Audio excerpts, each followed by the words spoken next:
ನಮಸ್ಕಾರ. ನಮ್ಮ ವಾಯ್ಸ್ ವಿಶೇಷ ಕಾರ್ಯಕ್ರಮಕ್ಕೆ ಸ್ವಾಗತ. ಇದುವೇ ನಿಮ್ಮ ಧ್ವನಿಗೆ ನಮ್ಮ ವೇದಿಕೆ.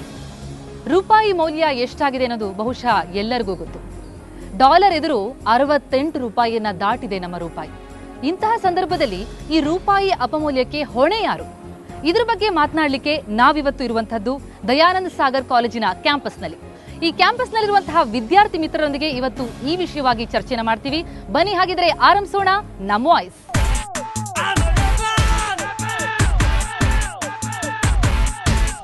ಕಾಲೇಜ್ ಕ್ಯಾಂಪಸ್ನಲ್ಲಿ ಇದ್ದೀವಿ, ಹಾಗಾಗಿ ಒಂದ್ ಸ್ವಲ್ಪ ಆಡ್ತಾ ಮಾತನಾಡಿದ್ರೆ ಅದು ಬಹಳ ಇಂಟ್ರೆಸ್ಟಿಂಗ್ ಆಗಿರುತ್ತೆ. ಹಾಗಾಗಿ ಆರಂಭಿಸೋಣ ಆಡು ಮಾತಾಡು. ಬಾಲ್ ಪಾಸ್ ಆಗುತ್ತೆ. ಪಾಸ್ ಆಗ್ತಾ ನಾನು ಯಾರಿಗೆ ಸ್ಟಾಪ್ ಹೇಳ್ತೀನೋ ಅವರಿಗೆ ಒಂದು ಸಿಂಪಲ್ ಆದಂತಹ ಪ್ರಶ್ನೆ ಕೇಳ್ತೀನಿ. ಆ ಪ್ರಶ್ನೆಗೆ ನೀವು ಉತ್ತರ ಕೊಟ್ರೆ ಮತ್ತೆ ಆಟವನ್ನ ಮುಂದುವರಿಸಬಹುದು. ಸೊ ಆರಂಭಿಸೋಣ ಆಡು ಮಾತಾಡುನ. Okay,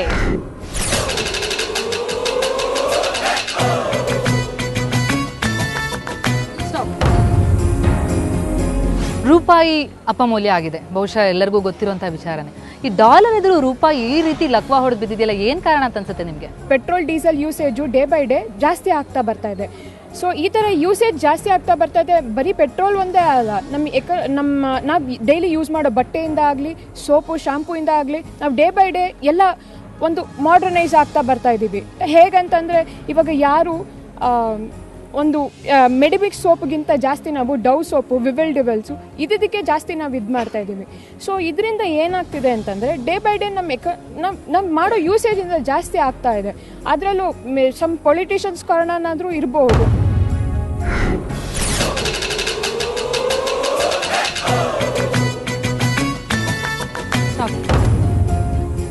so rupee value down ಆದಮೇಲೆ ನಿಮ್ಗೆ ಏನೇನು ಎಫೆಕ್ಟ್ ಆಗಿದೆ? ಅದು ನಿಮ್ಗೆ ಯಾವ ರೀತಿಯಲ್ಲಿ ಎಫೆಕ್ಟ್ ಆಗಿದೆ? ಡೀಸೆಲ್ ರೇಟ್ ಜಾಸ್ತಿ ಆಗಿದೆ, ಪೆಟ್ರೋಲ್ ರೇಟ್ ಜಾಸ್ತಿ ಆಗಿದೆ.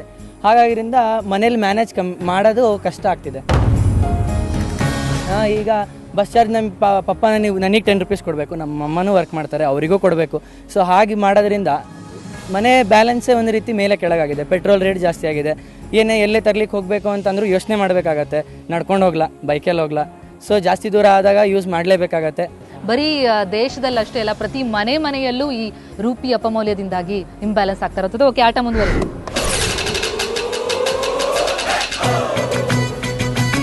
ಸ್ಟಾಪ್. ಸೊ ರೂಪಾಯಿ ಅಪಮೌಲ್ಯದಿಂದಾಗಿ ಎಲ್ಲರ ಮನೆಯಲ್ಲೂ ಸಮಸ್ಯೆಗಳಾಗ್ತಾ ಇವೆ. ಸೊ ಆ ಸಮಸ್ಯೆಗಳಿಗೆ ಪರಿಹಾರ ಎಲ್ಲಿ ಅಂತ ಅನ್ಸುತ್ತೆ, ಅಥವಾ ಪರಿಹಾರ ಇಲ್ಲ ಅಂತ ಭಯ ಆಗುತ್ತಾ ನಿಮ್ಗೆ? ಮೇಡ್ ಇನ್ ಇಂಡಿಯಾ ಗೂಡ್ಸ್ ಬಿಟ್ಟು ಎಲ್ಲರೂ ಹೊರ ದೇಶದಿಂದ ಇಂಪೋರ್ಟ್ ಆಗ್ತಿರೋದನ್ನೇ ಎಲ್ಲರೂ ಬಳಸ್ತಿದ್ದಾರೆ. ಅದ್ರ ಬದಲು ಒಬ್ಬರೊಬ್ಬರು ಎಲ್ಲರೂ ಅವ್ರ ಪಾಲಿಗೆ ಎಲ್ಲನೂ ಇಂಡಿಯಾದಲ್ಲೇ ತಯಾರು ಮಾಡಿರುವ ಎಲ್ಲ ಕಮೋಡಿಟೀಸ್ನ ಯೂಸ್ ಮಾಡಿದ್ರೆ ಅದು ರೂಪಾಯಿ ಮೌಲ್ಯ ಬೆಳೆದು ಡಾಲರ್ ಬೆಲೆ ಇದಾಗ್ಬೋದು ಅಂತ ಅನ್ನಿಸುತ್ತೆ. ಸೊ ನೀವು ನಿಮ್ಮ ಕಡೆಯಿಂದ ಏನೇನು ಇಂಡಿಯನ್ ಗೂಡ್ಸ್ನ ಪರ್ಚೇಸ್ ಮಾಡ್ತಿದ್ದೀರಿ, ಅಥವಾ ಅದು ಏನಾದರೂ ಪರ್ಚೇಸ್ ಮಾಡುವ ಕಾಸ್ಮೆಟಿಕ್ಸ್ ಇರ್ಬೋದು, ಒಂದು ಸೋಪ್ ಇರ್ಬೋದು, ದಿನಬಳಕೆ ಯಾವುದೇ ವಸ್ತುಗಳಿರ್ಬೋದು, ಸೊ ನಿಮ್ಮ ಕಡೆಯಿಂದ ಯಾವ ರೀತಿ ಆಗ್ತಾ ಇದೆ? ಸೋಪ್ ಆಗಿರ್ಬೋದು, ಪೇಸ್ಟ್ ಆಗಿರ್ಬೋದು, ಇನ್ನೇ ಯಾವುದೇ ವಸ್ತುಗಳಾಗಿರ್ಬೋದು, ಆದಷ್ಟು ನಮ್ಮ ಕೈಲಾದಷ್ಟು ಇಂಡಿಯಾದಲ್ಲಿ ತಯಾರು ಮಾಡಿರೋದನ್ನ ಯೂಸ್ ಮಾಡಿದ್ರೆ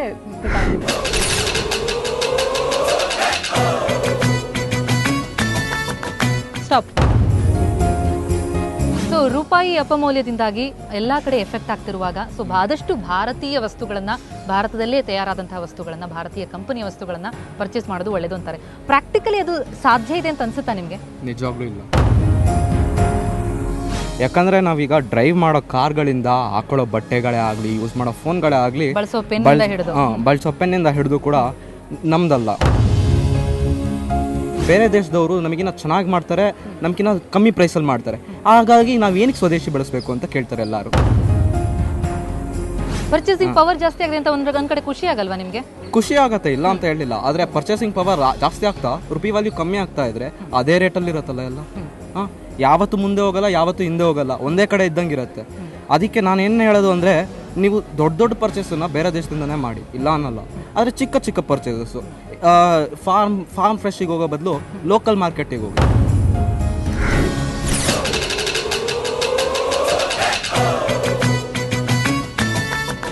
ಸ್ಟಾಪ್. ವಿದೇಶಿ ವಸ್ತುಗಳ ಬಳಕೆ ಜಾಸ್ತಿ ಆಗ್ತಾ ಇರೋದ್ರಿಂದಾಗಿ ಇಂಪೋರ್ಟ್ ಜಾಸ್ತಿ ಆಗ್ತಾ ಇದೆ, ಎಕ್ಸ್ಪೋರ್ಟ್ ಕಡಿಮೆ ಆಗ್ತಾ ಇದೆ. ಹಾಗಾಗಿ ನಮ್ಮ ರೂಪಿ ಎಲ್ಲಿದ್ದು ಎಲ್ಲಿಗೋ ಬಂದು ಕೂತಿದೆ. ಸೊ ಹಾಗಾಗಿ ನಾವು ನಮ್ಮ ದೇಶದಲ್ಲಿ ಆ ವಸ್ತುಗಳನ್ನ ತಯಾರಿಕೆ ಮಾಡೋದ್ರಲ್ಲಿ ಆ ಕಡೆ ನಾವು ಒತ್ತು ಕೊಡ್ಬೋದಲ್ವಾ? ಸಾಧ್ಯ ಇದೆಯಾ? ಹೌದು, ಒತ್ತು ಕೊಡ್ಬೋದು. ಹಾಗೆ ನಮ್ಮ ಸಾರ್ವಜನಿಕರು ಕೂಡ ನಮ್ಮ ದೇಶದಲ್ಲಿರತಕ್ಕಂಥ ಸಾರ್ವಜನಿಕರು ಕೂಡ ಸ್ವದೇಶಿ ನಿರ್ಮಿತ ವಸ್ತುಗಳನ್ನ ಉಪಯೋಗ ಮಾಡ್ಕೊಳ್ಳೋದಕ್ಕೆ ಅವರ ಒಂದು ಇಚ್ಛಾಶಕ್ತಿ ಕೊಡಬೇಕು. ಯಾಕೆ ಈ ವಿದೇಶಿ ಮೋಹ ಅಂತದ್ದು ಎಂತ ಮಾಯೆ ಅಂತ ಅನ್ಸುತ್ತೆ ನಿಮ್ಗೆ? USA ಮೇಡ್ ಥಿಂಗ್ಸ್ ಯೂಸ್ ಮಾಡ್ತಾ ಇದ್ದೀನಿ ಅಂತ ಹೇಳಿದ್ರೆ ಅದೇನೋ ಒಂದು ಪ್ರೆಸ್ಟೇಜು. ನನ್ನ ಮಗ US ಅಲ್ಲಿ ಓದ್ತಾ ಇದ್ದಾನೆ ಅಂದ್ರೆ ಏನೋ ಒಂದು ಪ್ರೆಸ್ಟೇಜು. ಆ ಪ್ರೆಸ್ಟೇಜ್ ಮ್ಯಾಟ್ರು ಮತ್ತೆ ಇರ್ತಕ್ಕಂಥ ಒಂದು ವ್ಯಾಮೋಹದಿಂದ ರುಪಿ ಎಲ್ಲ ಒಂದು ಇದರಲ್ಲೂ ಬಿದ್ದೋಗ್ತಾ ಇದೆ.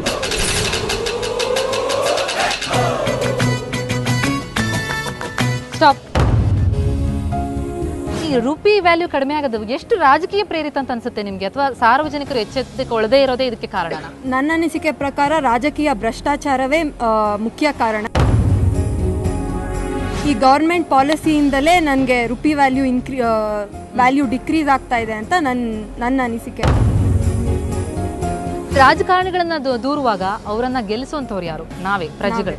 ಸೊ ನಾವೇ ಎಲ್ಲೋ ಎಡುತ್ತಿದೀವಿ ಅಂತ ಅನ್ಸುತ್ತಾ ನಿಮ್ಗೆ? ಹೌದು, ರಾಜಕೀಯ ಮತ್ತು ಪ್ರಜೆಗಳು ಇಬ್ಬರು ಈಕ್ವಲ್ ರೆಸ್ಪಾನ್ಸಿಬಿಲಿಟಿ ಬೇರ್ ಮಾಡ್ತಾರೆ ಇದರಲ್ಲಿ ನನ್ನ ಪ್ರಕಾರ. ಓಕೆ, ಜವಾಬ್ದಾರಿ ಅರಿತರೆ ಮುಂದುವರಿಬಹುದು ಅಂತ ಹೇಳ್ತೀರಿ. ಓಕೆ, ಆಟ ಮುಂದುವರಿ.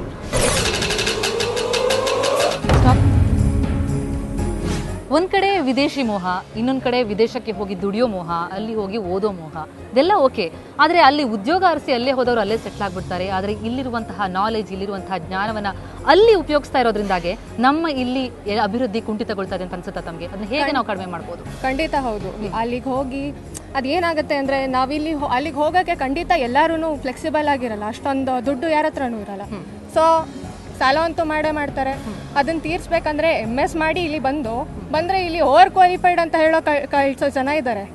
ಸೊ ಏನು ಮಾಡಬೇಕಾಗತ್ತೆ? ಅಲ್ಲೇ ಹೋಗಿ ದುಡಿಬೇಕಾಗತ್ತೆ. ಸಮಸ್ಯೆ ಅಂತೀರಿ?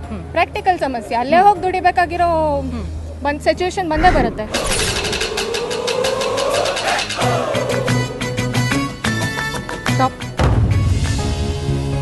ಈ ರೂಪಾಯಿ ಅಪಮೌಲ್ಯದಲ್ಲಿ ನಾವು ಒಬ್ಬರ ಮೇಲೆ ಹಾಕ್ತಾನೇ ಇರ್ತೀವಿ ಹೊಣೆಯನ್ನ. ಸೊ ನಾವು ನಮ್ಮ ಬಿಟ್ಟು ಮಾಡದೇ ಇರೋದೇ, ನಾವು ಜವಾಬ್ದಾರಿಯುತವಾಗಿ ನಡೆದುಕೊಳ್ಳದೇ ಇರೋದೇ ಮುಖ್ಯ ಕಾರಣ ಅಂತ ಅನ್ಸುತ್ತಾ ನಿಮಗೆ? ಹೌದು, ಖಂಡಿತವಾಗೂ ಕಾರಣ ಇದೆ. ಬೇರೆ ದೇಶದಲ್ಲಿ ಅವ್ರ ಕರೆನ್ಸಿ ವ್ಯಾಲ್ಯೂ ಕಡಿಮೆ ಆದಾಗ ಅವ್ರು ಏನು ಮಾಡ್ತಾರೆ ನೋಡಿದ್ದೀರಾ? ಅವ್ರ ಸ್ಟ್ರಾಟಜೀಸ್ ಏನಿರುತ್ತೆ ನೋಡಿದ್ದೀರಾ? ಅವರು ಸ್ವದೇಶಿ ವಸ್ತುಗಳನ್ನ ಉಪಯೋಗಿಸ್ತಾರೆ. ಆಮೇಲೆ ಪೆಟ್ರೋಲ್ ಯೂಸೇಜ್ನ ಕಡಿಮೆ ಮಾಡ್ತಾರೆ, ಸೈಕಲ್ ಯೂಸ್ ಮಾಡ್ತಾರೆ. ಬಟ್ ನಮ್ಮ ಕಂಟ್ರಿಯಲ್ಲಿ ನಾವಾಗೆ ಯಾರೂ ಇನಿಷಿಯೇಟಿವ್ ತೊಗೊಂಡು ಮಾಡೋದಿಲ್ಲ. ನಮ್ಮ ಒಳಗಡೆ ಬರಬೇಕು. ನಾವು ಇವಾಗ ನಮ್ಮ ಬೆನಿಫಿಟ್ಸ್ನ ಯೋಚನೆ ಮಾಡಿದ್ರೆ ಮುಂದಿನ ಭವಿಷ್ಯದ ಬಗ್ಗೆ ಯಾರು ಯೋಚನೆ ಮಾಡ್ತಾರೆ? ನಾವಿರೋ ಸ್ಥಿತಿ ಬಗ್ಗೆ ಯೋಚನೆ ಮಾಡಿದೆ, ಭವಿಷ್ಯದ ಬಗ್ಗೆ ಯೋಚನೆ ಮಾಡಿದ್ರೆ ತುಂಬ ಒಳ್ಳೇದಾಗುತ್ತೆ ಅನ್ಸುತ್ತೆ. ಸೊ ಓಕೆ, ವಾಸ್ತವದನ್ನ ಅರಿತು ನಾವು ಭವಿಷ್ಯದ ಬಗ್ಗೆ ಚಿಂತನೆ ಮಾಡಬೇಕು ಅಂತ ಹೇಳ್ತೀರಿ. ಓಕೆ, ಆಟ ಮುಂದೆ.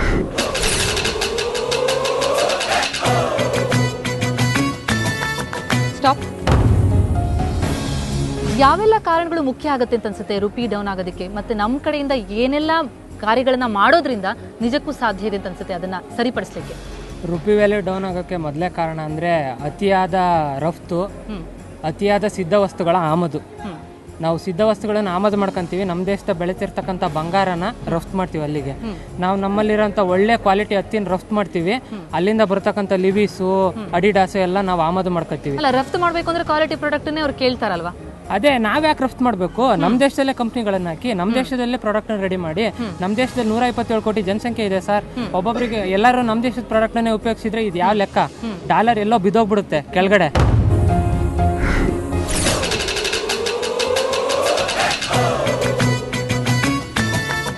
ಸ್ಟಾಪ್. ಯುವಜನತೆ ಎಡುತ್ತಾ ಇರೋದೇ ನಮ್ಮ ದೇಶದ ಅಭಿವೃದ್ಧಿ ಕುಂಠಿತವಾಗಲಿಕ್ಕೆ, ನಮ್ಮ ರೂಪಾಯಿ ಕಡಿಮೆ ಆಗಲಿಕ್ಕೆ ಅದರ ಬೆಲೆ ಅಂತ ಅನ್ಸುತ್ತಾ ತಮಗೆ? ಯುವಜನತೆ ಎಚ್ಚೆತ್ಕೋಬೇಕಾ? ಹೌದು ಮೇಡಮ್, ಯುವಜನತೆ ಎಚ್ಚೆತ್ಕೊಳ್ಬೇಕು. ಯಾವ ರೀತಿಯಲ್ಲಿ? ಯಾಕಂತ ಹೇಳಿದ್ರೆ ಅವರಿಗೆ ಆಧುನಿಕತೆ ಮತ್ತೆ ವೆಸ್ಟರ್ನೈಸೇಷನ್ಗೆ ಅವರಿಗೆ ಡಿಫ್ರೆನ್ಸ್ ಗೊತ್ತಾಗ್ತಿಲ್ಲ. ಆಧುನಿಕತೆ ಅನ್ನೋದೇ ಪಾಶ್ಚಾತ್ಯ ಸಂಸ್ಕೃತಿನ ತಮ್ಮದಾಗಿಸ್ಕೊಳ್ಳೋದು ಅಂತ ತಿಳ್ಕೊಳ್ತಾರೆ. ಅದರಿಂದ ಅವರು ದೂರದ ಬೆಟ್ಟ ಕಣ್ಣಿಗೆ ನುಣ್ಣಗೆ ಅಂತ ಹೇಳ್ತಾರೆ. ಅದೇ ರೀತಿ ಬೇರೆಯವರ ವಸ್ತುಗೆ ಜಾಸ್ತಿ ಆಸೆ ಪಡೋದ್ರಿಂದ ಇದು ಆಗ್ತಾ ಇರೋದು. ನಮ್ಗೆ ಬ್ರ್ಯಾಂಡೆಡ್ ಬೇಕು, ನಮ್ಗೆ ಅದು ಬೇಕು, ನಮ್ಗೆ ಇದು ಬೇಕು ಅಂತ ತಲೆಯಲ್ಲಿ ಇರುತ್ತೆ. ಅವರು ಆ ಕ್ವಾಲಿಟಿನ ನೋಡ್ತಿಲ್ಲ. ಅವರು ಬರೀ ಆ ಬ್ರ್ಯಾಂಡ್ ಟ್ಯಾಗ್ ಇದೆಯಾ, ಆಯ್ತು ಮುಗೀತು, ಅವ್ರಿಗೆ ಬೇಕಾಗಿದ್ದು ಅಲ್ಲಿ ಸಿಕ್ಬಿಡ್ತು. ಆ ಪ್ರೆಸ್ಟೀಜ್ ನೋಡ್ತಿದ್ದಾರೆ.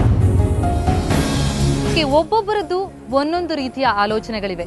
ಆದರೆ ಕೆಲವೊಬ್ಬರ ಆಲೋಚನೆಗಳಿಗೆ ಇನ್ನೊಬ್ಬರು ವ್ಯತಿರಿಕ್ತವಾಗಿ ಮಾತನಾಡ್ತಾ ಇದ್ದಾರೆ. ಹಾಗಾಗಿ ಇದೊಂದು ರೀತಿಯಲ್ಲಿ ಆಡ್ತಾ ಮಾತನಾಡಿದ್ವಿ ನಿಜ, ಆದರೆ ಹೋಗ್ತಾ ಇರೋದು ಮಾತಿನ ವೈಖರಿ ನೋಡಿದ್ರೆ ಯಾಕೋ ವಾಗ್ಯುದ್ಧವೇ ನಡೆಯುತ್ತೆ ಅಂತ ಅನ್ಸುತ್ತೆ. ಹಾಗಾಗಿ ಆರಂಭಿಸೋಣ ವಾಗ್ಯುದ್ಧವನ್ನ.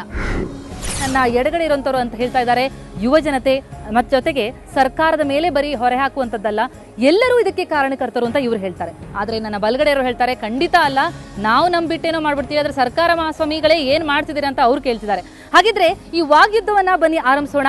ಮೊದಲಿಗೆ ನಾವು ಈ ಕಡೆ ಇರೋರ್ನೇ ಕೇಳಬೇಕು, ಯಾರು ಹೊಣೆ ಅಂತ ಹೇಳ್ತಾ ಇದ್ದಾರೆ ಅವರು ಹಾಗಿದ್ರೆ ಅಂತ. ಆ್ಯಕ್ಚುಲಿ ಇಬ್ಬರೂ ಆಗುತ್ತೆ, ಬಟ್ ತುಂಬ ಜಾಸ್ತಿ ಇದ್ರದ್ದು ಎಫೆಕ್ಟ್ ಇರೋದು ಅಂದರೆ ಆ್ಯಕ್ಚುಲಿ ಗೌರ್ಮೆಂಟಿಂದ. ರಿಸೆಷನ್ ಕಂಪೇರ್ ಟು ಇಂಡಿಯಾ ಫಾರಿನಲ್ಲಿ ತುಂಬ ಜಾಸ್ತಿ ಇದೆ. ಬಿಕಾಸ್ ಆಫ್ ರಿಸೆಷನ್ ಅಲ್ಲಿ ಜಾಸ್ತಿ ಇರೋದಕ್ಕಿಂತ ಅಲ್ಲಿ ಏನು ಮಾಡ್ತಾರೆ ಅಂದರೆ ಅವರು ಅದನ್ನು ಬ್ಯಾಲೆನ್ಸ್ ಮಾಡೋದಕ್ಕೆ ಇಂಡಿಯಾದಲ್ಲಿ ಹಾಕಿರೋ ಇನ್ವೆಸ್ಟ್ಮೆಂಟ್ ವಾಪಸ್ ಕೇಳ್ತಾರೆ. ಬಿಕಾಸ್ ಆಫ್ ದಿಸ್ ಏನಾಗುತ್ತೆ, ಡಾಲರ್ ವ್ಯಾಲ್ಯೂ ಇನ್ಕ್ರೀಸ್ ಆಗುತ್ತೆ. ಸರ್ಕಾರ ಅಷ್ಟೇ ಕಾರಣವಲ್ಲ, ನಮ್ಮ ಯುವ ಜನತೆ ಕೂಡ ಕಾರಣ. ಏನಕ್ಕೆಂದರೆ ಇವಾಗ ವಿದೇಶಿ ವ್ಯಾಮೋಹ ಮತ್ತು ಶೋಕಿ ಅಂತಾರಲ್ಲ, ಈಗ ನೋಡಿ ನಮ್ಮ ಯುವ ಜನತೆ ಇದ್ದಾರೆ.